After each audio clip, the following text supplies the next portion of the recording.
Welcome to REMelations. We're your hosts. I'm Mindy. And I'm Brooke. REMelations is a dream interpretation podcast where we read listeners' dreams from nightmares to the just plain bizarre. Join us as we give you our comedic interpretation of your fucked up REM cycle.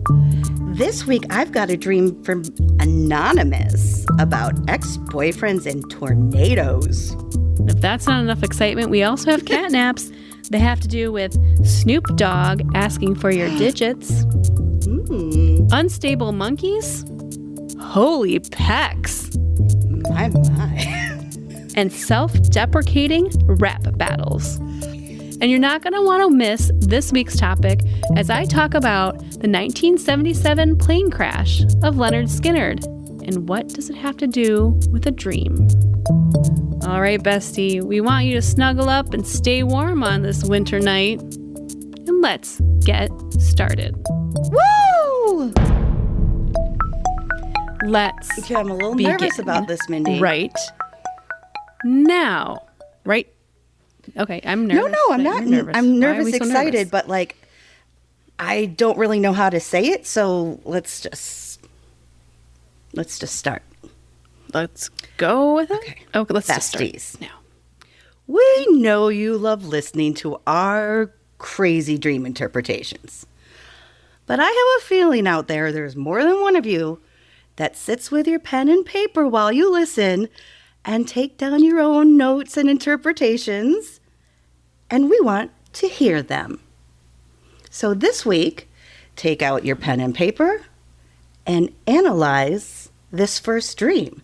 But before you do, we will have the actual person that dreamt this on the show in a few weeks to announce two winners.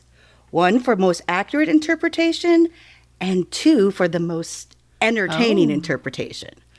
So you're going to want to submit your interpretation so you get a shout out on the show and maybe a sticker or something will come your way. I love this idea. Yep. Let's get started. Are you ready? I don't know. I'm along with our besties for this ride. I have no idea what's going on. New year, new idea, right? New year, new idea. You said something fun, something different. I said, let's go with it. So we'll find out in a few weeks. Okay. And we'll find out who our winners are, too. Okay, so here's the dream. Besties, are you ready to interpret? Okay, Mindy's ready. Here we go. I have a blue colored pen today. I am set. I love colored markers. They're my favorite. I was in a parking lot at a strip mall. It was cloudy, but not raining yet. I took a group of guys, including my ex-boyfriend, to Dress Barn. Why? No clue. But I sent them over to the men's section, which doesn't exist at a Dress Barn. I don't think Dress Barn even exists anymore either, but I don't know. There's like the plus side and like the regular side, but it's all women's. But and I think they do still exist because I think I saw one not that long ago. The one here closed, but yeah. Okay, so I think they do still. All right. Okay. But this location actually did have men's clothes, so I helped them pick out some new outfits. I bought a purse, and we left to head over to a party. Well, let's talk about this purse a little bit. This sounds like a good afternoon. Shopping and a party? Mm-hmm. I hope it matched her outfit. Oh. Or their outfit. We don't know who this is yet. Okay. However, back in the parking lot, walking to our cars, the sky was now black and the wind howling. Oh, no. Everyone was getting in their cars because we were all headed to the same party. I hope it's not an outdoor party because that would just ruin plans majorly. Not good. I knew he was my ex in the dream, but I was still driving with him. Ew, yuck. All of a sudden, kill me now. Mindy's having memories. If I have to be any sort of contained room with my ex, it's not going to happen. Off a cliff, right off of Thelma Louise style. I will jump out and let it just roll down. All of a sudden, the tornado sirens go off. Damn it. The tornado shows itself. It's in the distance, but it's big and headed straight toward us. Some people drove off. We didn't think that was safe, so we tried to get back in the store, but they wouldn't let us in. My ex knew we shouldn't be in cars or outside, but we Valid didn't point. have time to figure it out. He threw me on the ground and laid on top of me for protection. I remember feeling the pressure change and the noise. My God, the noise. So true. It does make I noise. knew Mindy was going to I get know. this. If you haven't heard my tornado experience We'll have yet, to tell we have what to go back episode to like, I think it's July of 2023. I witnessed a tornado. And it's on the podcast, so you're going It's to on the podcast, so you're going to have to check. Yeah, there's pictures and everything. So I definitely can recognize that sound. Didn't like it. Just as it was about... nope. Juzaboo? Oui. Fake French. Mindy? I was just making up gibberish. Just as it was about to hit scene change. Oh, I'm standing in a boy. field with my ex. In he's Dream still World- there? Just stop. Can you just, if I'm going to do a scene change, can we leave him in the first scene? Can he Please? get the tornado? just let the tornado take him? At least he saved her. Yeah, I don't like it. Okay. Scene change. I'm standing in a field with my ex. In Dream World, this is immediately after the strip mall incident. Oh, yeah. Same bad storm. I guess we lived through the strip mall, but we're now in an open field with other Also- party goers. Very dangerous. And the storm produces a second tornado. Where's Bill Paxton when you need him? Once again, no escape. Not safe to be inside cars during a tornado, but what's worse, a car or just standing in an open field? We weren't thinking Well, clearly. technically, you're supposed to lay down in a ditch. Mindy, it's an open field. There's no ditch. You're going to lay down in the lowest part of an open field that's flat. Just maybe it's a little less. Or you can tie yourself to some some pipes. Oh, like a pipes and yeah, with your like belt? a pipe with your belt. You tie yourself on. That's sure to work. Yeah. Because the belt would not break No, at all under it's the leather. stress of the wind. It's definitely a leather belt. Oh, I hope some of our besties have seen the movie Twister. They won't know what we're talking about. If you haven't, you do need yourself to a favor. One of my top 5 Immediately. movies of all time. Immediately watch Maybe it. top 3. Yeah. It's a good one. Okay. We weren't thinking clearly, but my ex put me in the back seat of a car and again laid on top of me, covering me as much as possible. I remember crying and he was just holding me and telling me everything would be okay as, once again, the pressure started to build in my ears and I knew the tornado was close. Eek. And then I woke up. The scene change is interesting. And I'm not going to analyze it. I'm just making a point. Nope. Mindy's I just cannot share my thoughts on this. Can't share the thoughts just yet, but Do we get any sort of additional information on the I will or is tell this you, it? it's a female author with a male, well, obviously boyfriend, so female-male relationship. I mean, I guess we don't when we interpret We don't them, know so. these details, Yeah, you know. that's a good point. Okay. Sometimes a dreamer will be like, just for Yeah, there you- background, yeah, you know, I was eating taquitos before I went to bed. You know, Ooh, I want to eat taquitos before I go to bed I tonight. just know it is a female dreamer. Okay. Ooh, this is fun. I like a good Okay. game. It's a All party right. game. It but is don't kind have of a your party party- outdoors during tornado season. No, do that's that. always a Nope. really, really bad idea. Now, Mindy, where do you think they should submit these to? If you want to participate in Brooke's book, what are we going to call this? Brooke's, Yeah, what is it? I don't want to do my job this week, so let's let other people do it contest. I'm just kidding. That's a good one. It's a great idea. You can submit your interpretations to REMelations@gmail.com. Just put in the subject line. Do we have a name? Oh, well, why don't we just call Or it no. Tornado Tornado interpretation. Yep. You can put that in the subject line. That way we'll know you want to participate in this fun endeavor. I like this. Fun. All right, Bestie. You heard Brooke. If you want to submit your interpretation, you can email us at REMelations@gmail.com. But there's also other ways to support the show. Mm-hmm. You can join our sleepover squad. I just was chatting with Brooke about some crazy Taylor Swift dream I just had. You know what? We're gonna take that to sleepover squad. You want to hear what Taylor Swift's wedding dress looks like? Follow us over there. Mindy knows. I do know. I have a premonition. Maybe, maybe not. It's only a few bucks, gets you access to our sleepover squad, extra bonus content, extra behind-the-scenes videos. Always a fun time over there. Mm-hmm. But thanks, besties. We appreciate all the support you give us. Absolutely. Are you ready for some cat naps?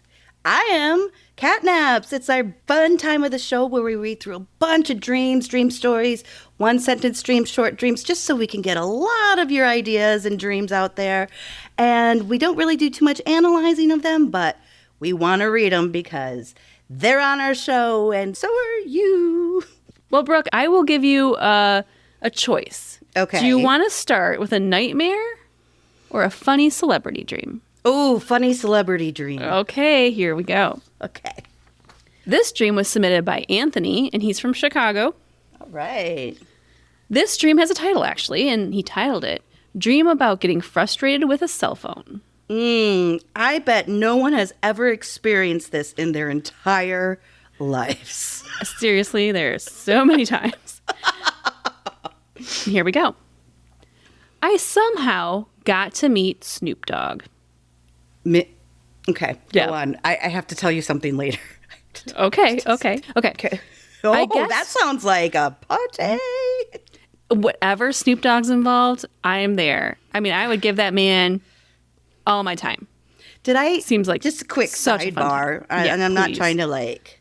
You know, it's how we usually roll. One sentence in, sidebar. Sounds about right. It's not intended to be like la la la la la. But when I was on vacation in September in Bora Bora, I just feel like people judge me when I rub it in.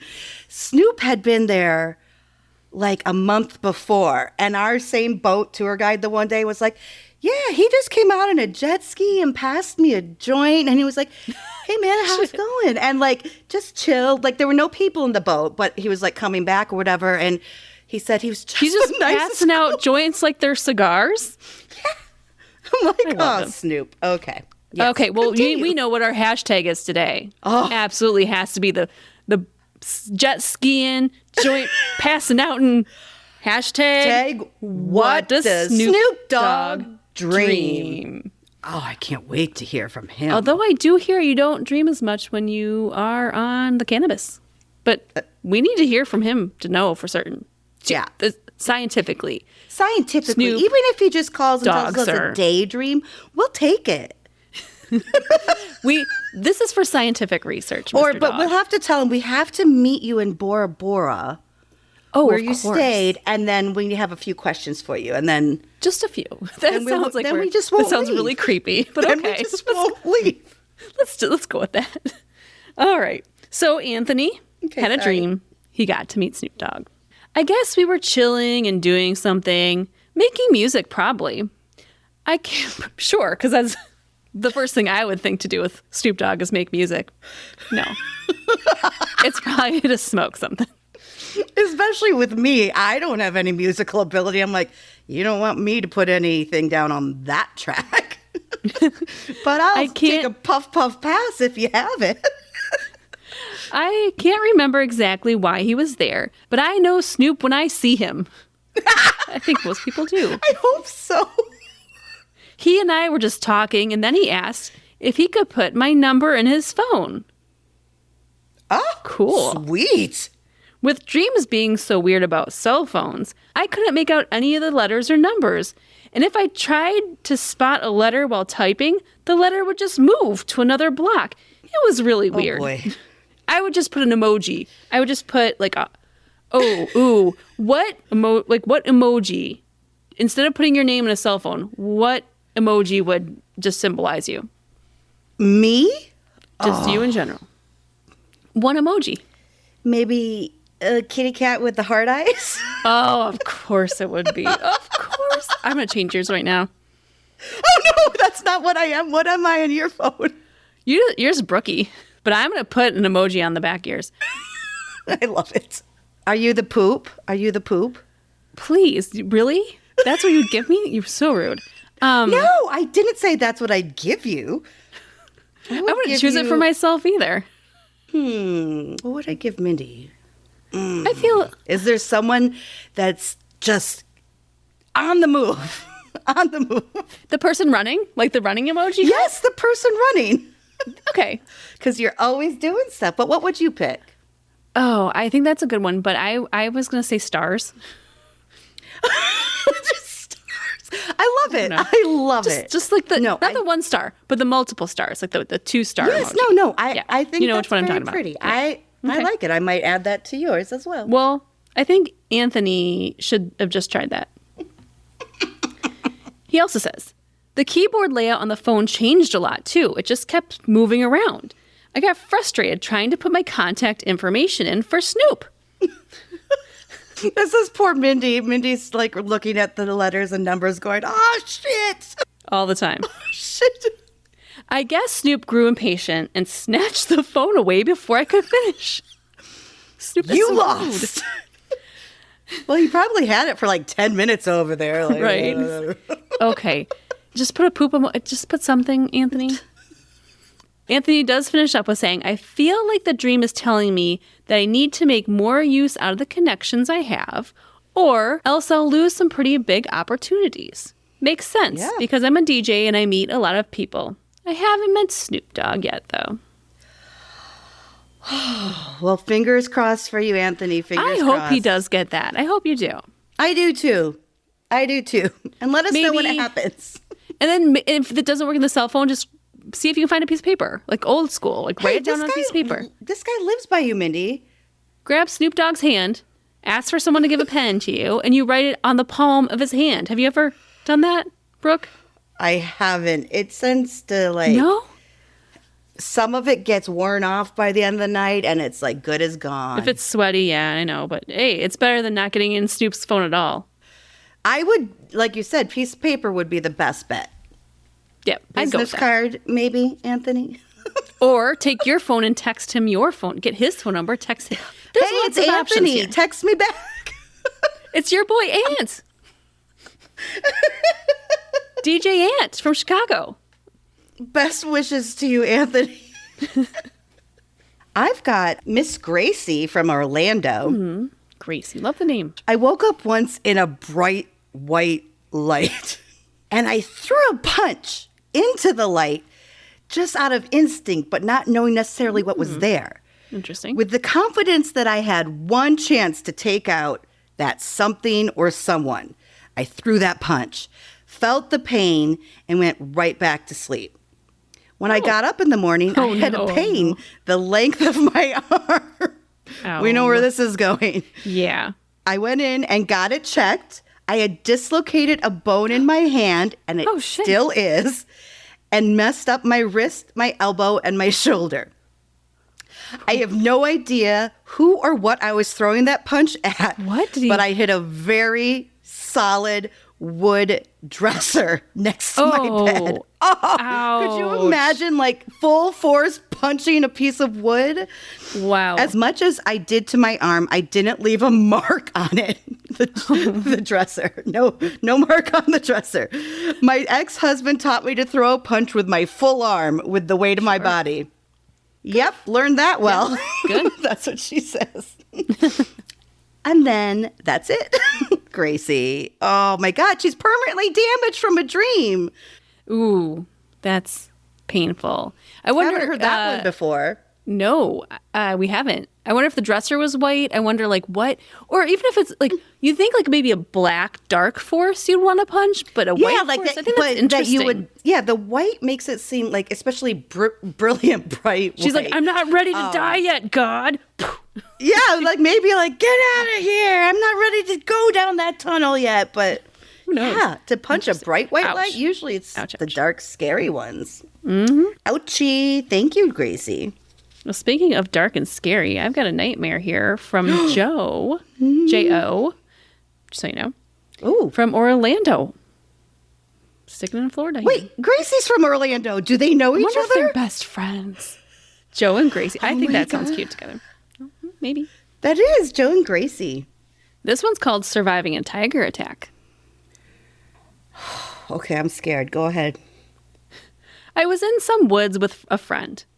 Maybe Gracie. We'll say Gracie. I was in the woods with a friend named Gracie. At a cottage house that was near a stream, but it was also deep in the woods. We saw a tiger and locked the door. Switched off the lights. A wooded area with a cottage? Okay. Locked the door, switched the lights, and stayed calm. But the tiger came to the door, banging and scratching on the door with its big nails. I asked my friend to move aside, and I was holding the door firmly, but I didn't realize the tiger was looking at me through the holes in the door. Its nose, eyes, and teeth were directly above my head. It made a hole through the door and was trying to grab me. I think he's trying to do more than grab you. I think he's trying to have you for dinner. Yeah, he's hungry. Or have you as his mate. Ooh. Tiger mate. Tiger mate. Maybe he's got a fancy, like, it's like, wow, maybe that he looks likes good. people Maybe named I don't Joe. want to eat it. Arm candy. Where's tiger events? Where's his tiger red carpet events? I call out to my friend and ask him to bring the red chili powder from the kitchen. Ooh. Oh no, I know what's gonna happen. Well, it's life or death, Brooke. I mean, you get to I know survive. I know. It's allowed. It's allowed. I know you don't like it. Okay. It's allowed. I then threw the powder on the tiger's face and stabbed the tiger with the broken wood. And then I woke up. I had this dream at 3 a.m. and couldn't fall back asleep.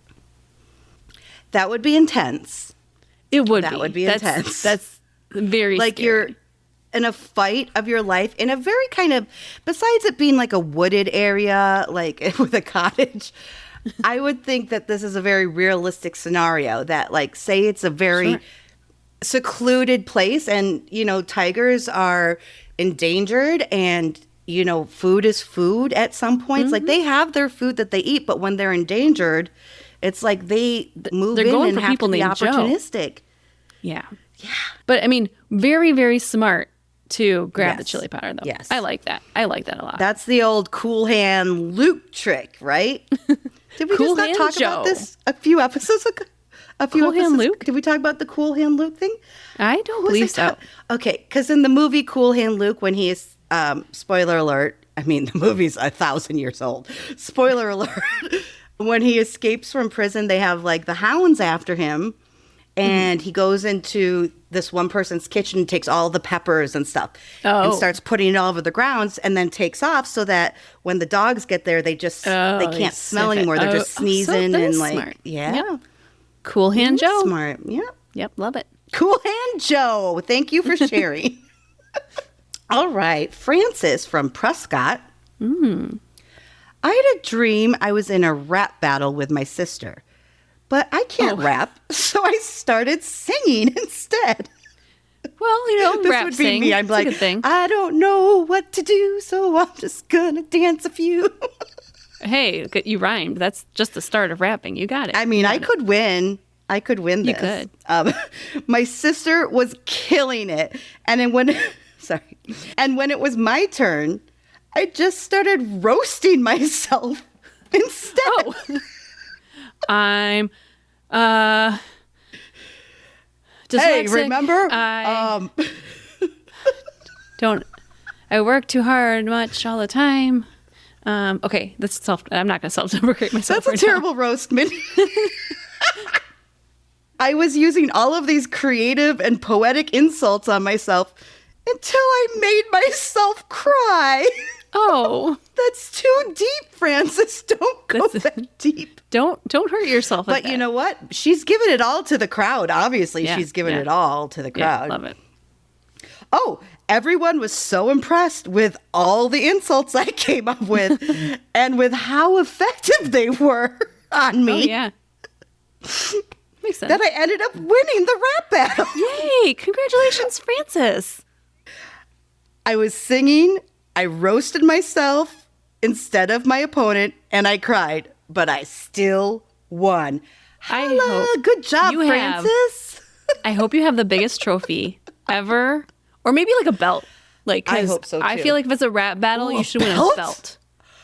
Yeah, like one of those like WWE belts, like a wrestling belt. Yeah, like I was gonna say, one of those huge wrestling belts. I think that'd be super cool. Diamond Francis, belt. That'd be fine too. I hope you got a belt.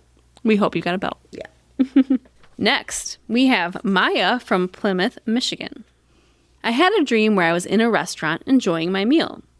After finishing my food, a family with a girl who had an unspecified disability sat at the adjacent table. I struck up a conversation with the girl and offered to pay for their meal. Very kind of you.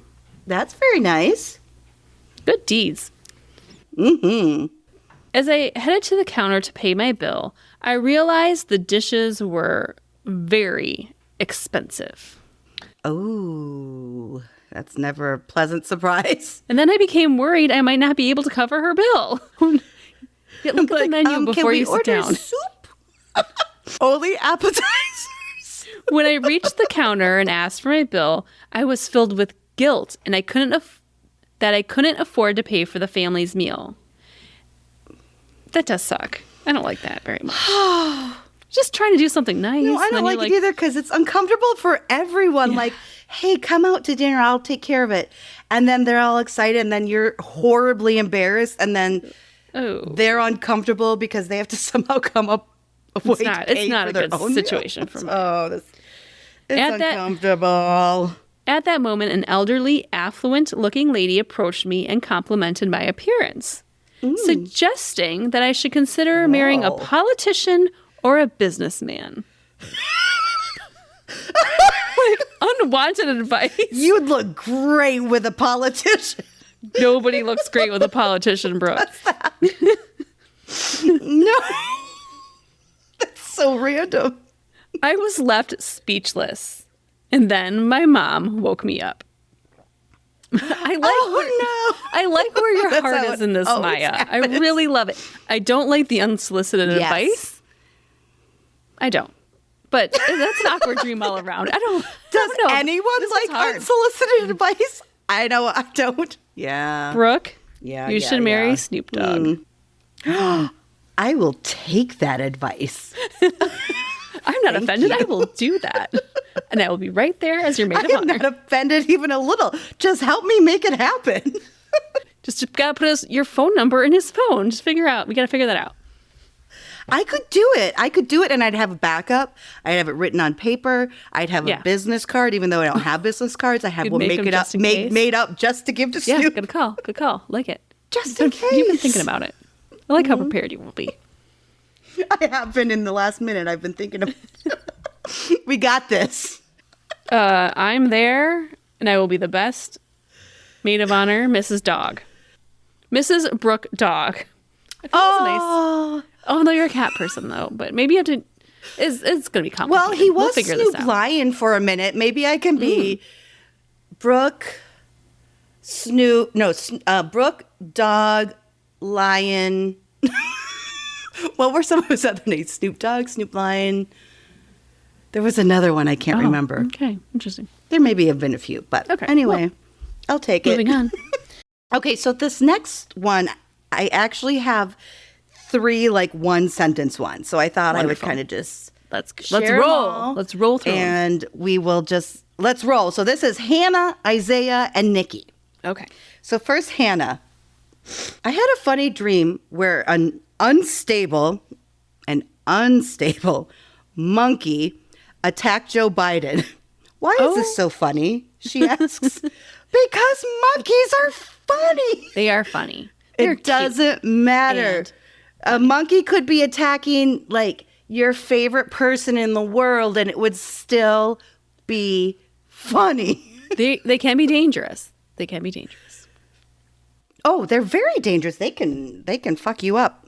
Monkeys are always funny, and if you're involving them in politics, it's even funnier, if you ask me. So I like this one, Hannah. How about you? It's like they're all monkeys anyways. They're all monkeys attacking monkeys is all this dream is about. Very true. All right. Isaiah said, I had a dream of me fighting zombies from inside a crib, and they were hiding behind the crib. Aww. Oh, and also the crib turned into a desert randomly with the outside bars still there. Oh, desert That crib. sounds pretty normal. That's an average day. Well, I mean, I'd rather be inside a crib or some sort of fence if they're zombies.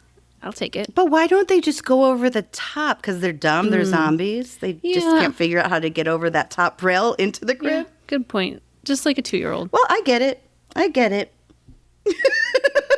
So there's one time, I don't know if I ever told you this story. My mom, this was when my brother was a baby, and I don't know like what age, but she put him down for a nap, so he was in his crib, and she was like doing something around the house, and all of a sudden he was just standing behind her. Yeah. And she was like, show mama how you did that. And he took her into his room, showed her exactly how he got out, and then they rigged it up and fixed it so he couldn't get out again. Well, nowadays they have video, like the video cameras. Yeah. So this is Nikki's. I just woke up from a dream where the last thing I said in the dream was, if I knew the answer to that question, I wouldn't be wearing 2 skirts. Just reading it made me laugh out loud. I'm like, go ahead, Nikki, the comedian. I mean, I can understand pants and a skirt or like leggings and a skirt because that was us in the 80s. Skirts. But 2 skirts? It's a little harder to understand. Skirts. Oh, Nikki, I nice. bet you're a fun person to be around. I just have a feeling. I bet. Next, I have Kevin from Carlisle, Illinois. I just woke up from a nap where I died. Oh. So, I'm taking a nap after eating some dinner with my brother. I nap often, but I don't really remember my dreams when I nap. However, this dream woke me up. I was running outside in a park, like a trail or something. It was a nice summer day. I'm jacked in this dream, which is cool, because I got a gut in real life. I love when you look so good in your dreams. Like, can I just and you're be like, please wake up looking like this. Please a little wake up taller, like this. perfect makeup hair. Long, yeah. Let me get some extensions. And I wake up like this every morning from now on. Fabulous. So I like it, Kevin. I like how you're thinking. I like it too. He says, anyways, I'm running and then all of a sudden I stop. Look down at my absolutely buff chest and there's that part's, I'm on. I like it. But there's a big hole in my chest, enough to put my finger into. Oh, ouch. I'm confused as I feel myself leaking, and I try to stop it, but it won't stop. He's like, these pecs, these gorgeous buff pecs got a hole in them. Holy pecs. Mindy, you're killing me. Oh, God. I mean, that can be taken one way, like, holy pecs, or holy pecs. Or holy. Amen, sister. Oh, my God, I can't. I need to breathe for a second. Oh, crunch of the carrot. That's going to be my new saying. Crunch of the carrot. Crunch of the carrot. Okay, I feel good now. The thing is, I wasn't leaking blood, but a clear fluid instead. So part of me's like, oh, I'm good. It's just my lung juice. It's just my lung fluid. It's fine. It's fine. I promise. It's only a finger deep. It's only a finger size hole. But there was so much of it. Deep though. I don't know. It's a holy chest. Holy chest. It's a holy. Not good. Amen. Holy chest, amen. But I knew there was so much, and I knew it was a problem. I started to panic, but it felt muffled. Like I can't 100% get the emotion out because I'm malfunctioning. I tried to reach out to a passerby, but I couldn't speak. I wanted to say, call 911, but I just couldn't. Oh. That's got to be the most frustrating thing when you're in trouble and you just can't. When you're leaking call lung out for help. juice, you can't. When you're leaking from talk. your finger-sized hole in your chest, you got to be able to call out for help. I collapsed and I tried to plead for help. Nothing. The edges of my vision began to darken. I knew I was dying. It was over. Black. And then I woke up. That had to be terrifying. Kevin just wraps up with one sentence that says, dreams are a trip, eh? Maybe I was a robot. Who knows? But I'm quite happy that I woke up. Life is pretty dope. Too. And I love the word. I like that you use the word dope. Because it is dope. It's a dope dream. He shared a dope dream. Appreciate that, Kevin. Your dopey holy dream. Oh my gosh. Thank you so much to our anonymous mystery dreamer. Ooh, yeah. Ooh, our mystery dreamer that we're still, we're waiting to hear from you what you think her dream means. Mm-hmm. So don't forget to submit those interpretations to REMelations@gmail.com with the subject line Tornado Interpretation. Yep. And our catnaps today. Woo! It was a lot of fun. So thank you so much. Keep those coming in too. All right, Brooke. That brings us to our topic of the day. Or topic of the week. Topic of the time of now. Could you imagine if we had to do this every day, Mindy? Oh, that'd be so... It's impossible. It's impossible. It would have to be like a 5-minute podcast. It would be the shortest. There'd be one regular episode a week and every other day on Thursdays. And then every other day would be a 5-minute episode. Wouldn't happen.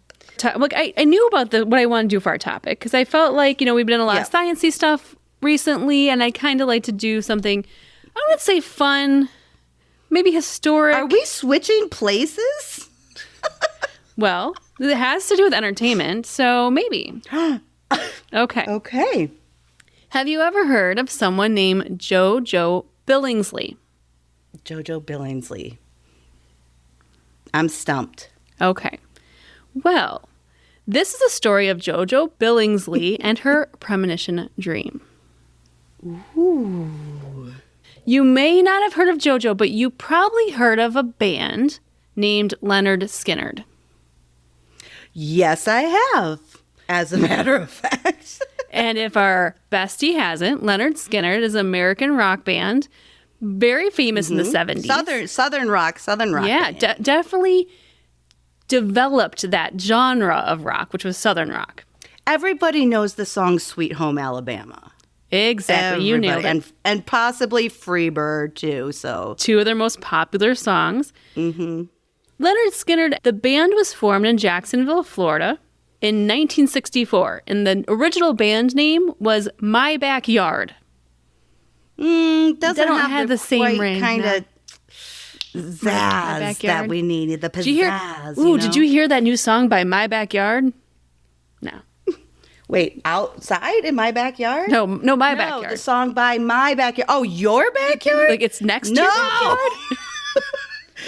So 1969, they decided to change their name to Lynyrd Skynyrd. They changed the lineup of their band actually a few times. They finally get kind of the core band members in there. Here's a fun fact. Do you know where the name Lynyrd Skynyrd comes from? I actually don't. So it's in reference to a character in another song. And this song was an Alan Sherman song. Have you ever heard Hello Mutta, Hello Fada? Hello Mutta. Hello, Fada. Here I am at Camp Granada. Yes. So there's a character in that song named Lynyrd Skynyrd. So the band took the character from that song and made their band name. Wow. Okay. Wow, that's funny. I love stories like that. Well, now we're getting to their first album that was released in 1973. And like I said, it secured that Southern rock genre.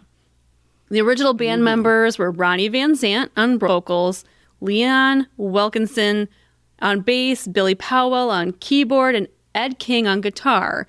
Shortly thereafter, he got replaced by Steve Gaines. But they were kind of just starting to make a name for themselves in the early 70s. Yep. By 1973, a song named Free Bird came out, and that really threw them into the mainstream music scene. Oh, totally. And it's only like a 10-minute jam. Huge. 15 minutes, I don't know. It's a jam. It's very short. It's a very short song. Yeah. But it's got a lot of heart and a lot of emotion. It makes me cry all the time. 1974, they released their song Sweet Home Alabama, which is pretty iconic. And throughout their career, they had 5 studio albums and 1 live album. Now, you might be asking at this point, what does this have to do with Jojo Billingsley? So let me tell you. Yeah, Jojo Billingsley. That's what I want to know. Jojo was born in 1950 in Memphis, but she grew up in Mississippi. She was the youngest out of 7 kids. She had a passion for music from the day she was born. She sang in her local church choir. She studied music and voice at the University of Mississippi. So she was a girlie who loved her music. Nice. She was also a big Lynyrd Skynyrd fan. So one day, she was at a concert, and she heard through the grapevine, this is, still while they're coming up, they're up and coming. She heard through the grapevine they were looking for backup singers. So Miss Jojo made her way backstage. Your face right now, you're like on the edge of your seat, which I think is hilarious. You want to see it? Join our sleepover squad. So she just, she's like, it. She knew what she wanted. She went backstage and she's like, I heard you're looking for a backup singer. I can sing. Well, Ronnie Van Zant looked at her Go ahead. up and down. We'll mention that, and said, you're hired. Without hearing her sing a note, he just liked the way she looked. He said, you're hired. You can be a backup singer for the band. All right. That's an easy interview. She joined the band in 1975 with 2 other backup singers, Casey Gaines, who was the sister of the guitarist, and Leslie Hawkins. Mm-hmm. They were backup singers for, a few years, but about 1977, the band was starting to go on tour, and they didn't know that they needed their backup female singers anymore, so they wanted to go on tour without the singers. But as soon as they went on tour, they realized they really wanted the girls as backup singers, so they kind of wanted to rehire them. So they kind of had a little bit of off period, but they're like, you know what? People like the backup singers. Yeah. Bands, they're finicky anyways. They, Yeah. Yeah. Musicians, But that brings us to October 17th, 1977. Lynyrd Skynyrd had just released its 5th studio album that was called Street Survivors. Well received. Within a few days, they knew it was on the charts, radios were starting to play it, it was doing great. For a short time, the band decided to tour without their backup singers, like I said, but by the fall of 1977, they reconsidered and requested that Jojo rejoin the band for their current tour. So Ronnie, the lead vocalist, reached out to her, and he wanted her to meet them in Greenville, South Carolina, the next stop on their tour. But according to this interview I saw, and you can see it on YouTube, I'll put the links in our show notes, she went by Deborah later in life, so if I interlace Deborah with Jojo, the same person. She says, while I was talking to him on the phone, I heard one word, and that word was, wait. And the interview asked her, you heard a word inside of you? And she goes, yeah, wait. But Jojo decided to meet with a band a few days later in Little Rock. So this was before Greenville. So it was the stop, I think, before Greenville. Just for a little bit of reference here for what's coming up. And then the interviewer says, you had a dream. What was the dream? She replies, I saw the plane crash. And she goes on to say, it was like the most vivid dream I ever had. It was like in Technicolor. And I saw the plane shake. And then, I saw it smack the ground. And I was like, oh. God. And I woke up screaming. And my mom ran in there and was like, honey, what in the world is wrong? And I said, Mama, I dreamed the plane crashed. It was just a dream. Go back to sleep, my mom said. And I thought, I can't. Oh. Sometimes you got to trust those instincts you've got, those intuitions. 2 days later, as the band was beginning their 3-month tour in Greenville, South Carolina, the one that she was actually supposed to go meet them, the band had just finished playing their show at the Greenville Memorial Auditorium. The band boarded a Convair CV-240. It was a twin-engine plane with about 29,000 flight hours on it. It was kind of like a private chartered plane to take them to their next show. Yeah. They were headed to Baton Rouge to LSU for a show the following night. Okay, so here we have Jojo, who had this dream. 2 days later, this band's boarding a plane. 26 Which people. she would have been on if she was touring with them. 26 people boarded that plane, which was 24 passengers and 2 crew members. So let's talk about this flight. 4:02 p.m., the flight departed. It was scheduled as a 2-hour and 40-minute flight. So their estimated time of arrival I'm so nervous already. in Baton Rouge was 6:45 p.m. Now, here's an interesting side story I found as well. So if you don't mind taking a little side step here for a minute. You know the band Aerosmith, Brooke? No. No? Not that you haven't heard of them? I've heard of them, yes.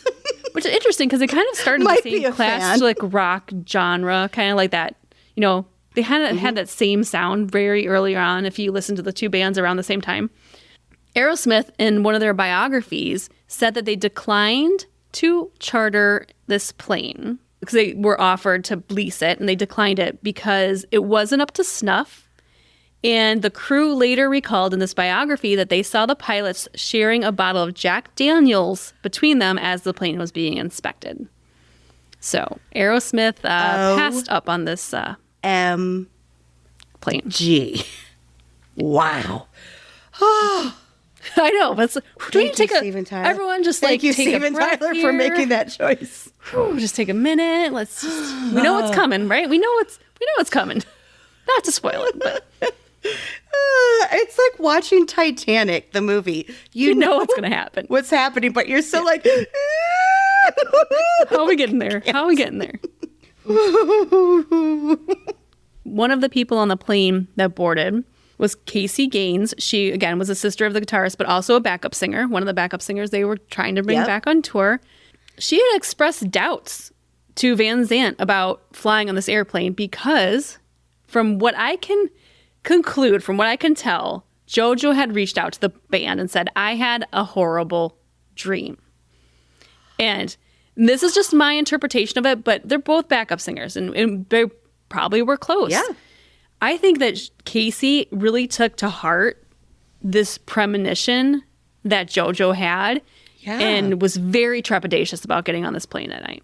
that has to be the worst feeling in the world. Like, I don't know, I don't man. feel like I should get on this plane, but you're like, it's so rare. I'm just overreacting. But right. like, to have to decide, just like, if I don't get on this plane, then I'm not on the tour. You know, it's like, Oh, yeah. such a, oh my God. Hard. So Van Zandt did talk everyone into going on this plane and using it. He said, supposedly, according to other band members later reported, before boarding, he said, if it's your time to go, it's your time to go.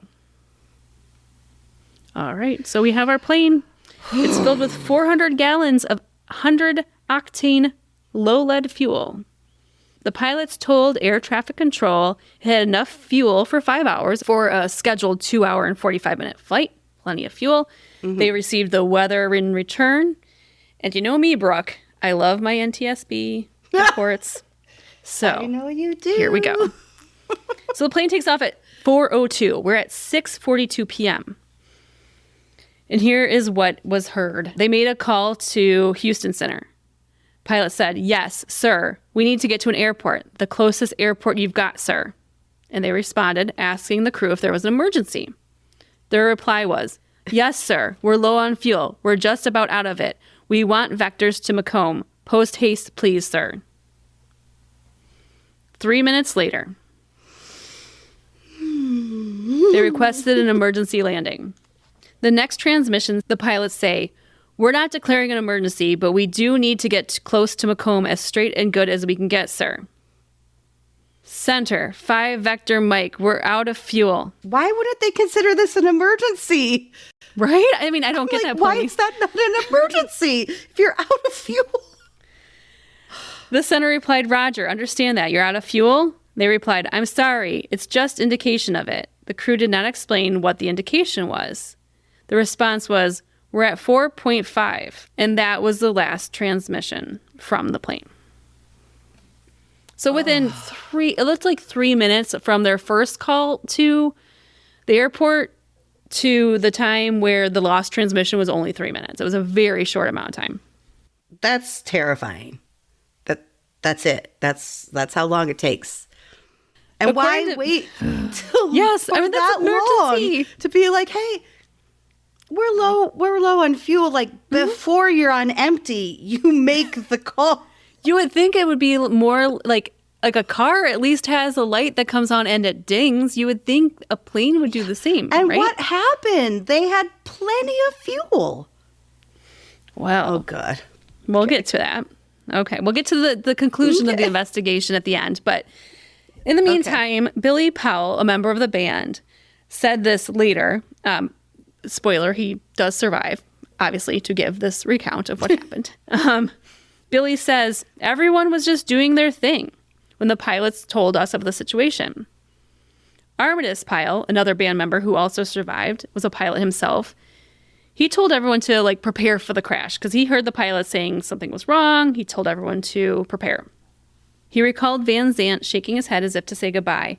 But instead of panicking, said Powell, everybody was just sitting there praying. It would be a harrowing 10 minutes before the plane touched the ground. 10 minutes? A 10-minute Could you imagine ball, just glide, knowing you're probably going to die because you're going to be in a plane crash and have to wait 10 minutes? Full. Yeah, no, this just blows my mind. Oh my God. Powell then says, it felt like being rolled down a hill in a garbage can and being hit by 100 baseball bats at the same time. According to a 1977 interview with Rolling Stone magazine, Powell said, I crashed into the table. People were hit with flying objects all over the plane. The top of the plane tore open as it glided through the trees, throwing people out and leaving a path of instruments and other items from the passenger section scattered. The plane crashed into a swampy, wooded area.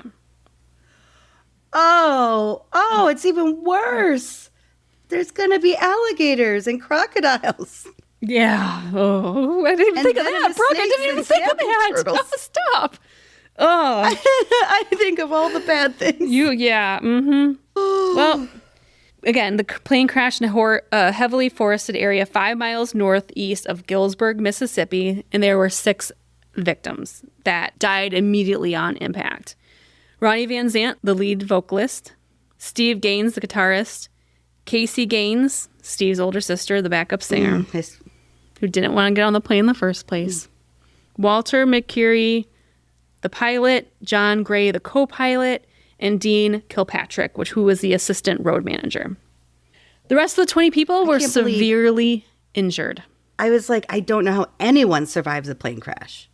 Well, they didn't survive it well. They had multiple fractures, lacerations. I think one of them, just from what I read, it was they noticed their nose was hanging off the side of their face. It was completely off. I know. Whew, we're going to put some content warnings in this. By the way, it was 30 minutes before any rescue crew was able to get to them because it was so deep in the woods. So they had to wait 30 minutes before a helicopter or any first responders arrived. The survivors' saving grace was there was no fire on board when the plane crashed. That had to be it. I mean, it must have made, since it didn't nose dive into the ground, it kind of landed into the trees, it sounds like. Yeah. So it kind of just broke apart. Boom crash, but oh God. We'll flip back real quick to JoJo. What she then said next in her interview, on this video interview, was her brother came into the room and said, the plane has crashed and Ronnie is dead. I was like, oh my God, it's horrible. I looked on the news and the special bulletin, Lynyrd Skynyrd's plane crash. I was like, oh my God. I mean, I have been drinking and sobered up boom. So let's get to that NTSB report that was released. It took a little while. It was intense. 8 months later. It does take a while for them to do their investigations, but here's what we found. Well, first of all, there was no flight data recorder or cockpit voice recorder. It was not required in a plane of that size, so they didn't have all the information they may have maybe had in a larger airplane because it was like a smaller plane. At the time, it was not required. So we didn't have that information. I think maybe now it is. That black box or whatever it's called, that black box. Even though it's orange or red usually. Yeah, and Jerry Seinfeld once said, like, if the black box is the only thing that can survive a plane crash, why don't they make the whole plane out of the black box? You would think, right? So here's what we know about what happened once it started falling from the sky. Oh. The wreckage path was 490 feet long.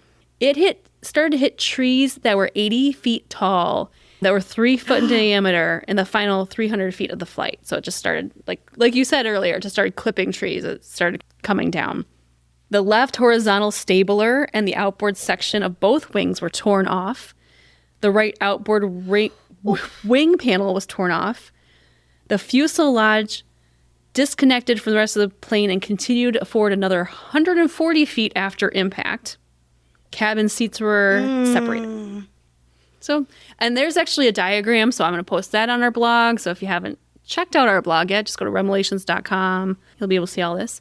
As far as the pilots go, they were well experienced. The captain had 6,801 flight hours. The co-pilot had 2,300 flight hours, so it's not like they were inexperienced. And blood tests proved there was no alcohol or drugs in their systems at this time. But why do they think they had enough fuel, right? Why? Yes, yeah. In the end, here's what the NTSB said caused it. The NTSB determines that the probable cause of this accident was fuel exhaustion and total loss of power for both engines due to crew inattention to fuel supply. Contributing to the fuel exhaustion were inadequate flight planning and engine malfunction of undetermined nature in the right engine, which resulted in higher than normal fuel consumption. And that's all we know. So the right engine was consuming more fuel than it needed to, and that's why they didn't have enough to get... Yeah. Okay. Yeah. But also, it's weren't they watching their gauge? Exactly. Shouldn't they be watching your gauge? I mean, I know I try to go as far on empty as I probably should, and Mark hates it. But you're not flying in the air. I'm not flying in the air. I'm just going to probably die on the side of the road. It's a lot safer than carrying 26 people on board. So between not paying attention and an engine that may or may not, because we don't have all the flight data, consumed more fuel than necessary, that's kind of where we're left. Regardless, watch your gauges. That's the lesson we're taking out of this. Watch your gauges. Yes. So remember me talking about that album that just got released right before, like 3 days before this happened. So Street Survivor, the album, became their second platinum album. It hit number 5 on the Billboard 200 charts, which was their highest position ever charted. The song What's Your Name from that album reached number 13 on the charts in 1978. And here's another interesting thing. The original album... Oh, God. I can't take anymore. The original album cover for Street Survivors featured a photo of the band amid flames. One of the band members, Steve Gaines, was actually in that graphic, was kind of obscured by the flames, and actually he was one of the victims of the airplane crash. So out of respect for his widow, the album company replaced the cover with a plain black background. So same photo, but just having the band on a black background instead of having the flames overlaid on top of the photo. The flames. Yep. But 30 years later, for their deluxe album, they actually brought the flames back, the original album cover. Which, I don't know. I mean, I can understand being a widow that you wouldn't... That's tough. Like, I can understand her request. That is that's tough. Hard. Yeah. But at the same time, it's like it happened before. The cover was there before it happened. It doesn't make it any easier, but it is kind of a way to say, like, we've picked ourselves up Yeah. And we embrace everything that happened, since it wasn't like they did it the next year. Right. Like, 30. Yeah. No, 30 years is a long time. Agreed. Yeah. 30 years is a good time, it'd be like, hey, here's, like a special edition, this is what it was supposed to be. People go crazy for that shit. Yeah. And then in case you're wondering, there is a memorial that is like, there's a highway sign that says it'll take you to the memorial, which is near the crash site. So if you're down in Mississippi, you can visit that memorial if you want to see it. The band, like I said, there was a lot of band members who survived. So they pretty much, the band dismembered after that. Absolutely so. They took a 10-year hiatus. But in 1987, Lynyrd Skynyrd returned. 4 of the plane members who were originally on the plane, Rossington, Powell, Wilkson, and Pyle, returned to the band. Can you imagine? Yep. You survived this plane crash, and you're like, okay, 10 years, ready to do it again. Let's get the band back together, as they say. Could you imagine? We need a lead singer and a guitarist, please. Yeah. Well, speaking of guitarists, the original guitarist that was in the original band, Ed King, rejoined. And Ronnie Van Zant's younger brother, Johnny Van Zant, took over as lead vocals for the band. The new, so to say, rejoined Lynyrd Skynyrd has been making performances and appearances since that time. And it's just crazy to think that they're still doing it. They still have a passion for the music, and they still want to be out there making people happy. The last thing I want to give you an update on is Jojo Billingsley, who now goes by Deborah. Yes. Who then changed to Deborah Jo White. After that crash, she became a born-again Christian. So she kind of, having been a user of drugs and alcohol, kind of through those years that she was touring with the band, gave it all up. Yep. Went back to her religion. She married her husband, Tim. She had 2 children, a son and a daughter. Her son is in the U.S. Navy. She did rejoin the new Lynyrd Skynyrd for a few charity tours, but it was not like her passion anymore to be kind of part of that band. But she did kind of join them for a few things. And then, unfortunately, she did die of cancer at age 58. That dream, young. Let's just go back to that dream for a second, because She would have died a lot younger. had she had gone back to Just that think band. she probably would have been sitting by her friend, the other background singer. And and she died. So oh God, that sucks. Yeah. And I know the story, but like not in that much detail. You knew the story. You knew the story that Lynyrd Skynyrd's plane crashed, right? I mean, I think most of us do. Yes. Did you know the story of the premonition and of the dream? No, I didn't know any of the premonition stuff. No. Wow. Nor the details of the crash and stuff like that. Yeah. So thank you so much for sharing. Ooh, listen to your dreams, folks. Listen to your dreams. That's all I gotta say. And how about that inner voice saying, wait. Yeah. Wow. Listen. Wow. And that, folks, is the story of Lynyrd Skynyrd and Jojo Billingsley's premonition dream of the crash. Thank you for sharing that. So fascinating. I know. That's a lot, though. I'm feeling tense. I'm tired. I feel like all my muscles have been clenched for the last 20 minutes. Well, let's talk about something more fun. Like, we're getting more snow. We're getting more snow. More snow. Well, here's the funny thing. We just had like a foot or something? You guys if you listen to last week's episode, we were talking about the snowstorm and how it was going to come. You guys, 2.5 hours away from me, got like a foot of snow. Yes. Is it fun? Do you love it? Did you go sledding? Did you build a snowman? No. Are you kidding me? I stayed inside and almost cried. I was so worried because the kids' school that day, a week ago, said, we'll let you know by 5 a.m. if school is canceled. So I wake up at 5. Normally I have to leave the house by like 6:10 with the kids. I woke up at 5, no email. So I'm like, okay, time to get ready for the day. So I start getting ready. The email comes out after I got my contacts in. I've brushed my teeth. It's like, school's canceled at 5:30. I was like, God damn it. I wouldn't have crawled out of bed. You said 5. You didn't adhere to your own thing. You could thing. have possibly slept in, too. So, and like the kids started getting up. So I'm like, school's canceled. They're like, yay. Everyone went back to bed, which was great. But here we are again on the cusp of another winter storm coming tomorrow. I think another you guys are going to get 7 hammered. to 14 inches.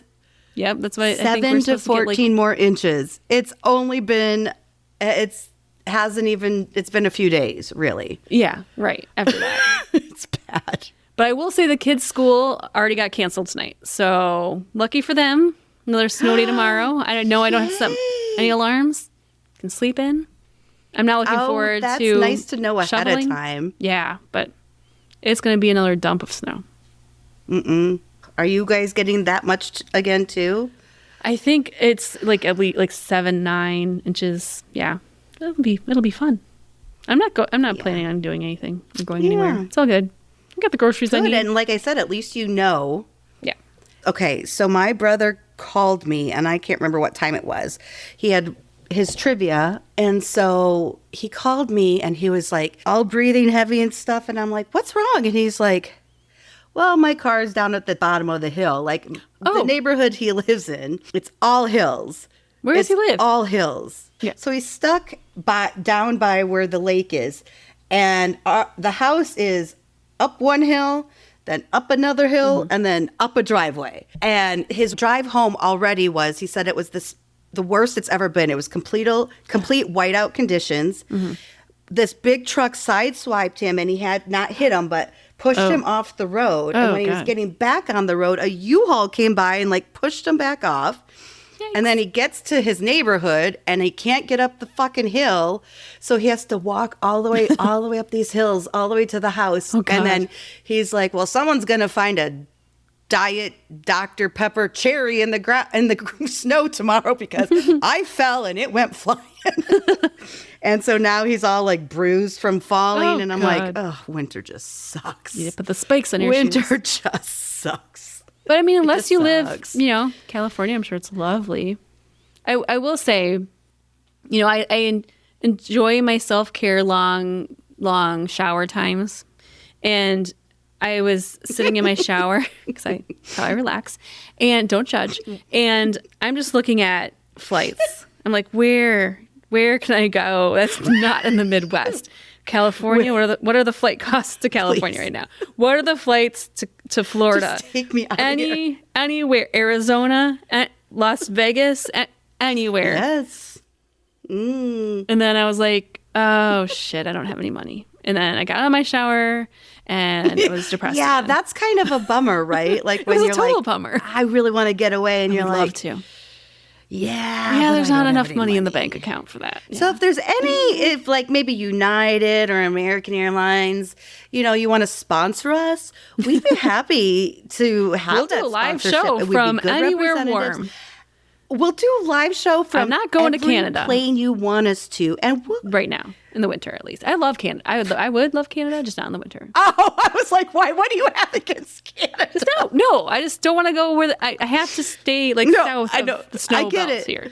We're not going further north, but over the years of this podcast, which will be going on for long time, we will need flights, and we'll do whatever you want. I like that. Delta and United and American.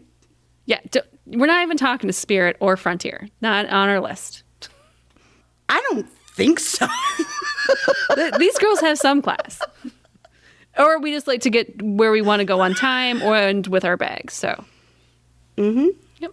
That's all I ask. It's not too much. Let's throw a dart on a map and see where we're going for free. Yes. With donation. Oh, let's do it. And next week, let's say where you, it doesn't have to be a dart, but like maybe if you have a globe or just I've got a globe hanging around. Let me just spin that globe. My mom has a globe. But your mom was born in 1950. Go on your iPad screen. Bring up 51. Good job. How did you know that? Well, my parents were also born in 1951. I figured it was around the same time. So I'll bring up Google Earth to spin it next week we virtually. Yes, and then we'll say where each of us landed, and we'll see which place we'd rather go. Love it. Let's do it.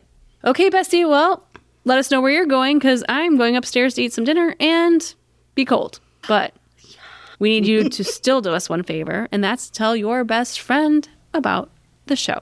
You can tell your favorite celebrity you see at Spago's. You can tell your best friend hiding from the tiger. Tell him to go grab the cayenne and also tell him about the podcast. Oh. You can also tell your favorite rap battle tier. Your favorite rap battle tier. Rap battler. Tell the person who likes to rap about the podcast. That's how we grow, folks. That's how we keep coming back each and every week, as if you just tell 1, 2, 3. Hell, tell anyone you want. We just appreciate it. Thanks. Thank you. All right, Bestie. While you're sitting there hanging out with Snoop Dogg, having the best time, don't forget about us. And until next week, Sweet dreams, bitches. I gotta turn my heat back on. Freezing. My feet are icicles. You poor thing. Like, it seems like 30 degrees in here.